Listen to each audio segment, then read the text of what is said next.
can be daunting as a reseller, particularly if you're just starting out or maybe you have other forms of income. It can quickly become really overwhelming knowing how to fill out your tax return and what deductions you can and can't claim. Today I'll be sharing some of my top tips to make tax prep really simple based on my 4 years of reselling alongside full-time employment.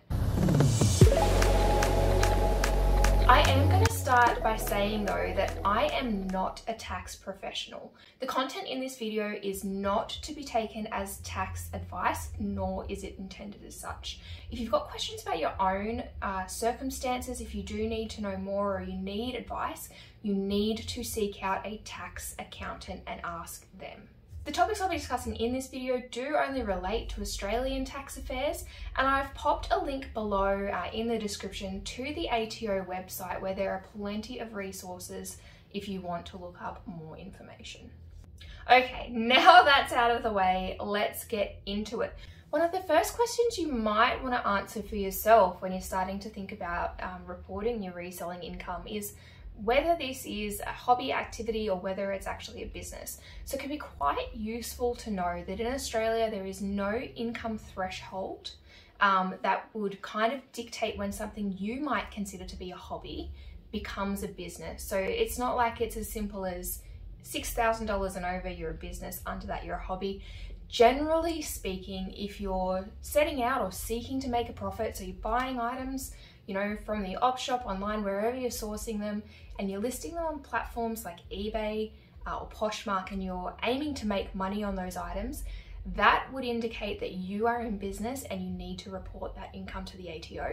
I've linked below as well a page on the ATO website that can really help you answer that question. It provides some really good detail around the rules between hobby selling and business selling in Australia. But the key takeaway there, like I said, is there is no income threshold. It's around your intent, whether it's business related activity.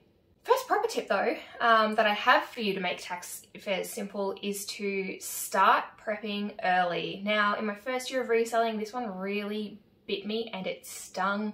I kind of didn't know what I was doing in terms of tax and getting prepared. I left everything until very late in the tax year, which meant I had to backtrack through all of my accounts and receipts, and honestly, it was just a headache.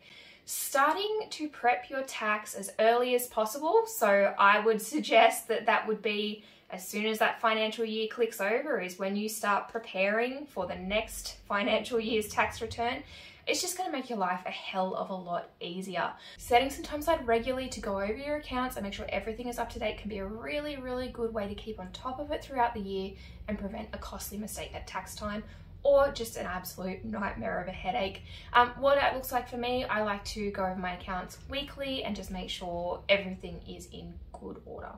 If you're really, you know, not on top of it with the account side of things, the other avenue you can go down is investing in a bookkeeper and someone to do it for you. Obviously, that's going to depend on your preference and your personal circumstances as well.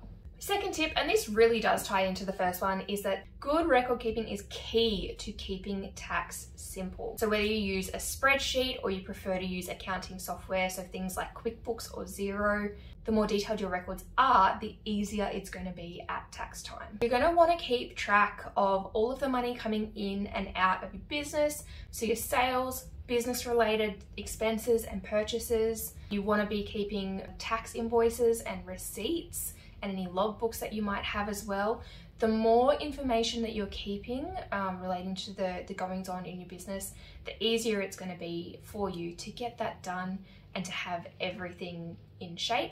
Keeping digital records is also a really good way to make sure that nothing goes missing. So receipts, for example, snap a photo, save it digitally, save that thermal printer paper we're all too familiar with just fading into the abyss.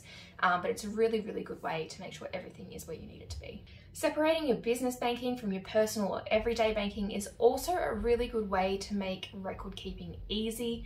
Having a separate account or accounts for your business makes it really clear without having to trawl through bank account statements what is business and what is personal. And the other tip I have here is to understand how long you are obligated to keep those records. For the most part in Australia, you need to keep your business records for at least 5 years from the date you lodge your tax return. So that can also vary if you have employees and need to keep employee records. So just make sure that you're aware of that and you're not deleting everything at the end of the tax year. My third and maybe my favorite tip is to find a good tax agent.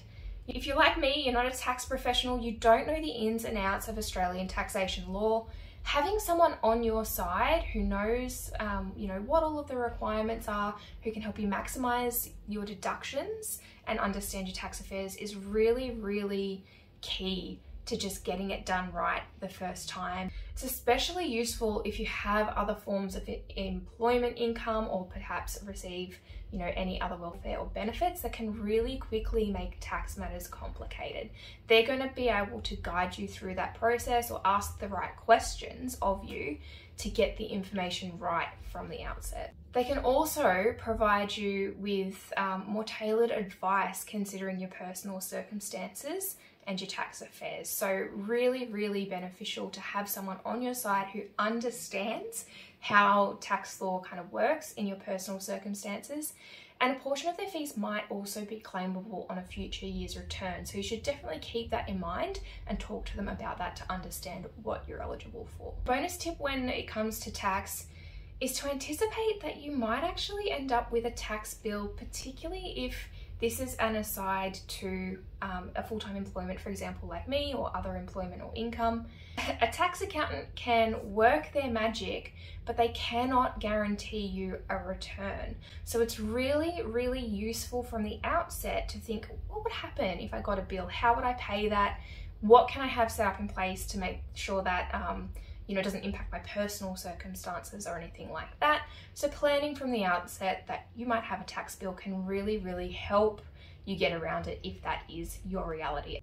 To combat that, you might like to put money aside through the year in a separate account that's labeled tax, do not touch. If you're taking that approach, it can be really, really useful to be able to anticipate your tax bracket and potentially what your marginal tax rate might be. It can help you understand how much to put away each time you're taking a payout from your business.